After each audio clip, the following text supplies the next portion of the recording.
Hi there, ladies. Welcome back to the channel. Welcome to Starting Over with Marta. And if you're new here, I'm Marta. I am a certified life coach, and I help professional ladies just like you who have recently left a toxic relationship or who may still be in a toxic relationship go from feeling lost and emotionally drained to achieving wholeness and alignment with their divine purpose. So before we get started, the one-to-one sessions are open. If you are in need of clarity, healing, real strategy, go ahead and click in the description below and grab a session. They are very limited, so go ahead and grab your free session today.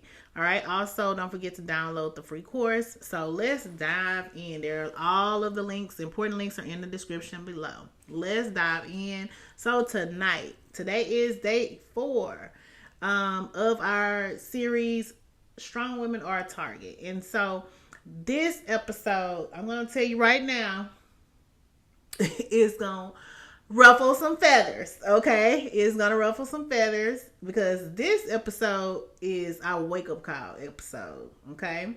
So, like I said, it is no judgment. I coach this because I live this, all right? So, there's no judgment, but we just have to check ourselves so that we can do better. We can do better. We can be better. We can get the person in our lives who we deserve, so this is self-check night. So let's do it. Let's go there. All right. So this episode is deep and it's called Why He Won't Change as Long as You're Carrying Him. So let's go deep. Okay. So here's the truth. If you are doing it, that you have probably been ignoring. A man is not going to change as long as you are shielding him from his consequences, as long as you are cushioning him from his failures, solving his problems, fixing what he has broken, and making him just ultimately comfortable. Why? Because comfort kills character development. Listen, some of you guys have been praying for transformation while your actions are preventing his transformation. You are preventing the work that God needs to do in him. You're asking God to deliver a man you refuse to let hit rock bottom. I want you to think about that for just a minute. Here's the thing. Comfort kills character development. Let's look at every man who eventually grew up, okay? Something had to force him to mature. Something humbled him. Something had to break him down. Something had to make him look in the mirror. Why? Because growth is uncomfortable. That's why immature men attach themselves to strong women, because you become their comfort zone. And your presence eliminates their urgency. It eliminates their responsibility. It eliminates their own self-reflection and their accountability. So it's like, why change? What I need to change for? What I need to change for when you are the one making all their consequences disappear? Why grow when they got you carrying the load? Why self-develop? Because they don't need to do that. Because you are their safety net. Okay, so here's a scripture. I love to give this scripture. Proverbs 16:18. Pride goes before destruction, and a haughty spirit before a fall. But guess what? He can't even fall because you keep breaking the fall for him. You know who falling? You're the one who falling. Because you are preventing the very destruction that would humble him into growth. You are stopping the work that God needs to do in him. So every time you pay the bill, pay his bills, clean up the mess, fix all his crises, pick up where he failed, cover his responsibility, you are rescuing him from the lesson. Let me ask you something. Have anybody came to rescue you from your lesson? Think about that. Have anybody came to rescue you? I know nobody came to rescue me. Nobody. I was looking for the rescue people. Where are they? Where are the people who rescued? Because I needed them. Nobody came to rescue me. Nobody.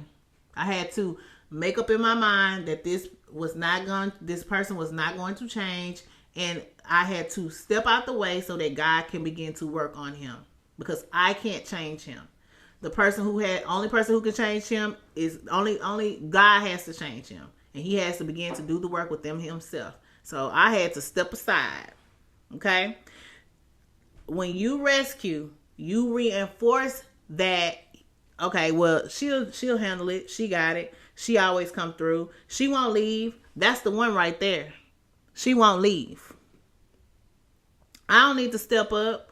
The bare minimum, that works. I don't have to do anything. Some of them think like that. I said some, not all. Okay? Don't come for me in the comments.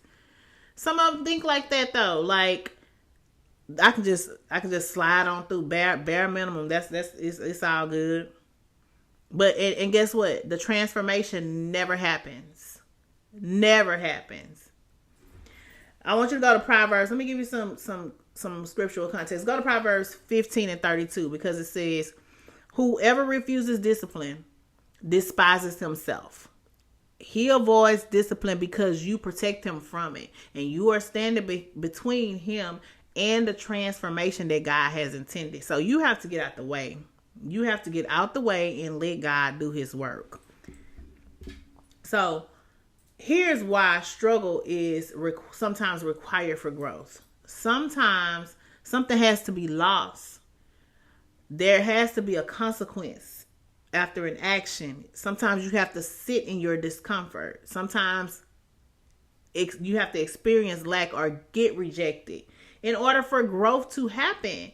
Think about some of the growth that you have had in your own life. What had to happen for you to experience that growth? Did you lose something? Was there a consequence to an action? Was there some discomfort that you had to sit in that you didn't necessarily get quickly rescued out of? Did you experience some type of lack or a rejection? These things sometimes happen because it requires us, when there is growth, when you are becoming a new person, you have to die to your old self. How can he do that if you keep rescuing them? Okay?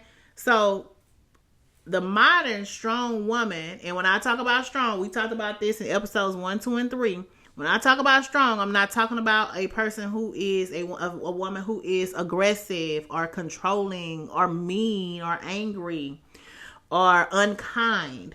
I'm talking about the Proverbs 31 woman who has integrity, has consistency, has financial stability, has all of her things together, has everything in line. Okay? So when I'm talking about a strong woman, that's my definition. I'm not talking about all of those other things. But you have been conditioned to think, well, if I don't help him, I'm selfish. Or if I don't fix it, I'm not supportive. Or if I let him struggle, I'm not a good person or a good woman. No. No. Okay? Sometimes love is saying, I'm stepping back so you can step up. Or I'm not going to interrupt this lesson. God trying to teach him something. God trying to show him something. And who am I to interfere with the work of the Lord? Sometimes struggle is divine intervention.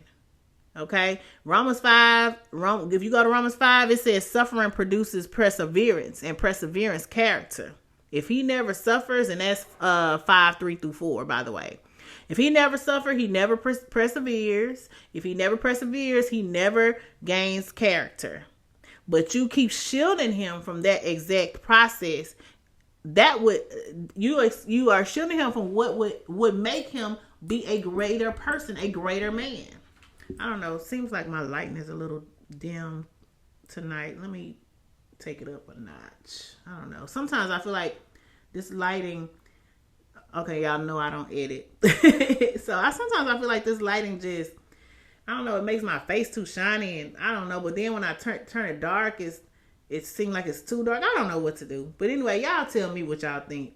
Brighter? Let's get y'all opinion. Brighter or darker? Y'all let me know. Tell me in the comments. I think that's too dark. Okay, I'm getting sidetracked. All right, so here's the thing. Here, I want to talk about the danger of preventing consequences, okay? A, a man who never faced consequences becomes entitled, lazy, dependent, manipulative, and then guess what? Emotionally immature, disconnected, and guess what he begins to do? Resent you. When you the one who tried to help him. But he still come and resent you. Think about that. The same woman who carried him will be the woman that he resents. Ain't that something? Think about that. So, because here's the thing, because deep down he knows that he isn't really being the person that he should be being. He's not being the man that he is supposed to be being. He's not leading, he's not contributing, he's not growing. But since comfort has prevented his consequences, when that inner frustration builds, he gonna project it onto the woman who made that comfort possible. And that's why many strong women say, I did everything for him and he still hurt me. Let me raise my hand up. The church finger. Raise it all the way up. Yes. You, the one that's doing all the helping. Because you were never meant to mother him. You cannot mother him. You have to let him be a man. You have to let him grow in God. You have to let God do the work in him. Okay? You are not his God. You are not his God. Okay? Sometimes God waits for us to step out before he steps in. As long as you are the source, he will never seek the source. He will never seek God. Think about that. That is an interruption of someone's path that they need to go on. As long as you carry him, he's not going to carry himself. As long as you save him, he will never save his own life. Let it go. You have to. It's to your detriment. And then you know what happens? Those consequences that he's supposed to get, you know who they begin to come to? You. Think about that. So you got to let it go. You got to let it go, and you got to let God deal with them. Okay? So let's journal. I want you to download the Redeemed and Restored Journal. If you haven't done that, it's absolutely free. It's in the description below. And I'd like you to ask yourself this question. I want you to remember we write the questions down, and then we reflect, and then we answer the questions. What consequences have you been protecting him from that he needs to experience in order to grow? Be honest. You remember the truth. You should know the truth, and the truth shall make you free. John 8:32. You guys we have to let him go. You have to make a tough choice. Sometimes in life, we have to make a tough choice, and guess what? That choice, that decision is also going to help you, because when you get out of the way and let God deal with him, then God is also going to start dealing with you and helping you to heal and grow. And you're going to start seeing the blessings that you're supposed to see, because you begin working on yourself and focusing on you and doing the work in you. Okay? So guess what? This message is not anger. It's not judgment. This is liberation. You are not his rescue plan. You are not his mother. You are not his God. And you are not his crutch. You are a woman. You deserve a man who meets you on your level. And I just want you to understand that you have to make the tough choice. You have to. And it's for your own purpose. It's for the betterment of your purpose. Okay? So if you feel like you need to talk about it, I understand. It's not easy. I know. I've been there. It's not easy. So if you want to talk about it, there's a specific situation that you want to talk about, grab a session, one-to-one sessions. They are 30 minutes and they're absolutely free. Okay? So I want you guys to stay locked in. Stay locked in for day 5. I will see you guys on tomorrow. I'm looking forward to tomorrow's video. I hope I wasn't too tough tonight, but I had to say it. Okay? So, if you're mad, it's all right. We're going to live to see another day. All right? I'll come back. Stay locked in till tomorrow. I will see you for day 5.